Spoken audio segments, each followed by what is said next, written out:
Halo guys, kembali lagi bersama gue Fadil dari Suka IT. Sebelumnya gue udah pernah membahas mengenai Ryzen 7000 Non-X, tepatnya si Ryzen 5 7600. Dan mungkin kalian juga sudah lihat beberapa review dari Ryzen 7000 Non-X di berbagai techtuber, baik itu lokal maupun internasional. Nah, bagi kalian yang udah lihat reviewnya, kayaknya setuju nggak sih kalau efisiensi daya terbaiknya Ryzen itu ada di CPU ini? Karena semua Ryzen 7000 Non-X itu cuma dikasih TDP 65 watt aja. Namun masih bisa kasih performa yang lumayan kencang, secara clock speed juga masih bisa tembus tuh 5 GHz lebih, ya asal sih single core workload ya. Kalau all core kayaknya sih agak sulit ya dalam keadaan default. Nah, satu hal yang penting pada Ryzen 7000 Non-X ini, kita kembali mendapatkan stock cooler.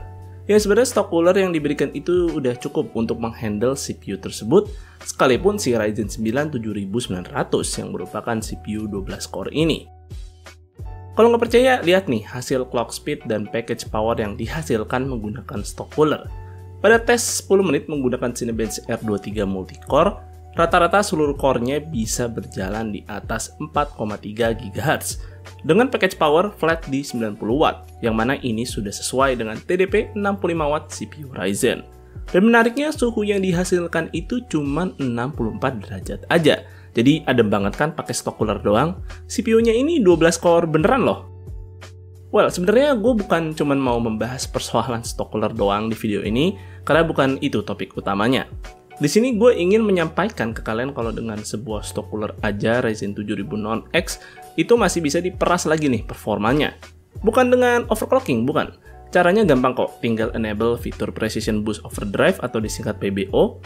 Dan boom, modal stock cooler doang dan si 7900-nya itu bisa tembus di atas 5 GHz all-core. Tapi ya konsekuensinya dapat suhu 95 derajat. Ya alias ini udah nyentuh TJ Max dari CPU-nya. Tapi kalian harusnya sudah cukup paham ya kalau suhu 95 derajat itu aman untuk CPU-CPU generasi terbaru seperti Ryzen 7000 ini. Nah, apa yang terjadi kalau CPU ini dikasih sebuah AIO liquid cooler 360 mm? Hasilnya tentu CPU-nya bisa melaju jauh lebih kencang lagi, bahkan sampai tembus di atas 5,1 GHz all-core dengan suhu yang lebih adem. Ya walaupun sih hampir nyentuh juga 90 derajat. Ya karena kan emang CPU-CPU zaman sekarang itu kalau limitnya dilepas, dia bakal genjot terus performanya sampai nyentuh suhu TJ Max-nya. Oke, bukan berarti di sini gue nyuruh kalian beli AIO liquid cooler 360 mm. Ya mending uangnya ditabung aja kali ya. Dan gimana nih, kalau gue bilang pakai stock cooler doang performanya bisa setara bahkan ngalahin sebuah liquid cooler 360 mm? Jawabannya sangat bisa, dan ini yang akan gue bahas.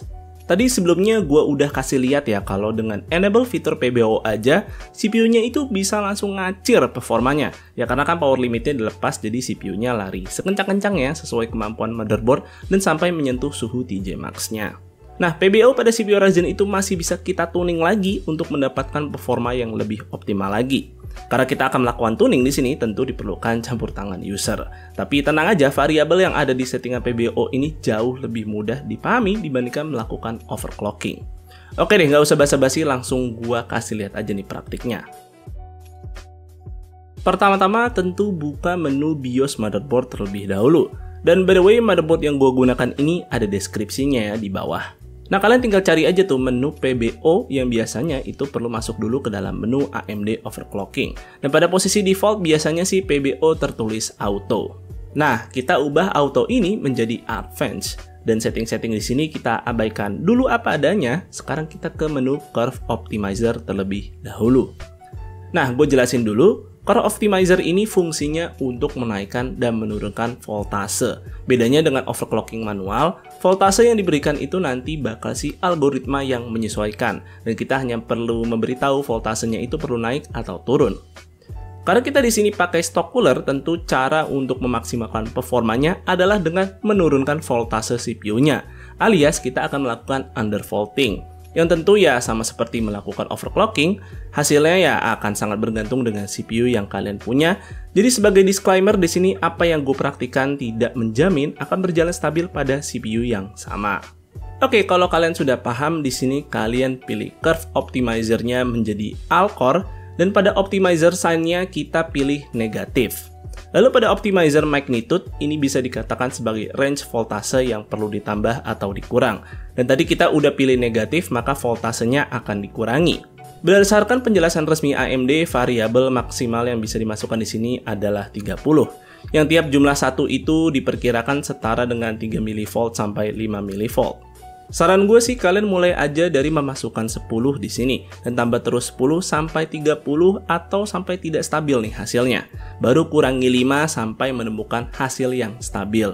Well, karena gue udah tes sebelumnya dan gue di sini juga sudah menemukan sampel CPU 7900 yang dipinjamkan AMD ini ternyata bisa jalan stabil jika gue kasih 30.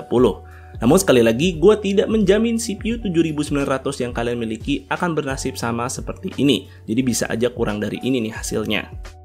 Lalu bagaimana nih pengaruh dari settingan ini? Bisa dilihat pada tes 10 menit Cinebench R23, ya memang sih secara package power dan suhu itu masih sama dengan seperti keadaan default. Tapi clock speednya di sini meningkat cukup drastis nih. Dari yang defaultnya itu hanya bisa menyentuh Alcore 4,3 GHz lebih, sekarang Alcore-nya bisa tembus di atas 4,5 GHz.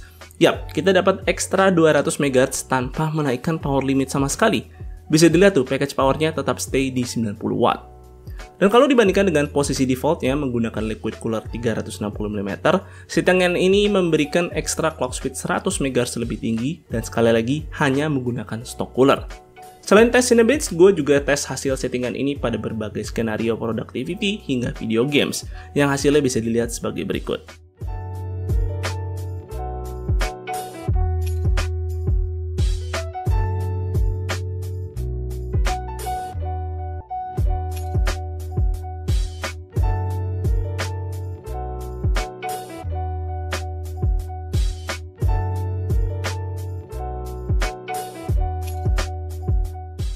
Tentu dong kita juga pingin lihat saat power limitnya dilepas, apakah bakal dapetin ekstra performa juga nih?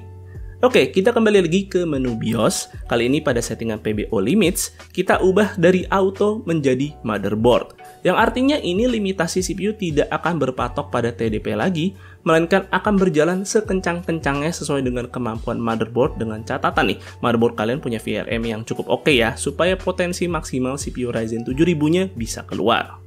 Nah, sama seperti settingan PBO Enable, powernya itu bisa tembus sampai 150 Watt lebih. Dengan suhu ya tetap mentok juga di 95 derajat. Tapi kalau kalian lihat ini log HW info berikut, settingan ini membuat si 7900 bisa mendekati clock speed 5,2 GHz Alcore. Yang tentu ini sudah lebih tinggi dari PBO Enable ketika menggunakan liquid cooler 360 mm. Dan tentu juga gua tes nih beberapa skenario ketika menggunakan settingan ini.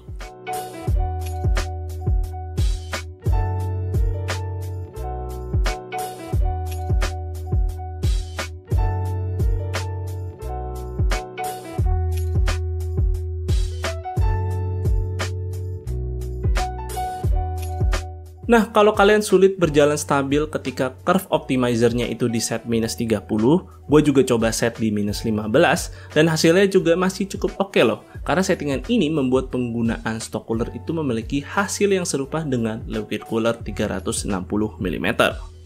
Nah, dari sini bisa disimpulkan bahwa AMD sudah menyuplai Ryzen 7000 Non-X dengan takaran cooler yang sudah sangat cukup. Apalagi kalau kalian itu cuma jalan default, ya tentunya ya suhunya bakal adem-adem aja.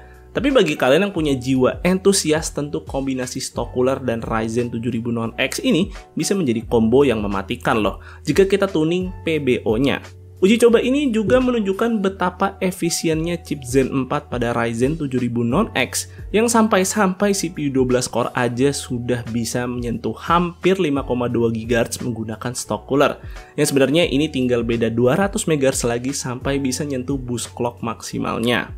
Gue berharap sih tutorial amatir ini bisa membantu kalian bagi para user Ryzen 7000 Non-X yang tetap ingin menggunakan stock cooler namun sedang mencoba untuk memaksimalkan performanya.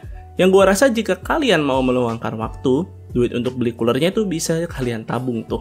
Dan mungkin cara ini juga bisa kalian aplikasikan pada Ryzen 7000 varian X, karena di sini ya PBO-nya itu sama kok cara settingnya. Dan tidak terbatas juga pada stock cooler ya, kalian yang pakai third party cooler ya juga bisa. Dan mungkin malah hasilnya malah jadi jauh lebih baik lagi nih dari video ini. Dan mungkin segitu dulu untuk videonya kali ini. Semoga video ini bermanfaat buat kalian. Jika kalian berkenan, like dan share video ini, dan jangan lupa subscribe channel Suka IT jika kalian nggak mau ketinggalan kontennya. Dan jangan lupa juga follow Suka IT di Instagram dengan nama @suka_it. Gue Fadil dari Suka IT pamit undur diri. See you on the next video.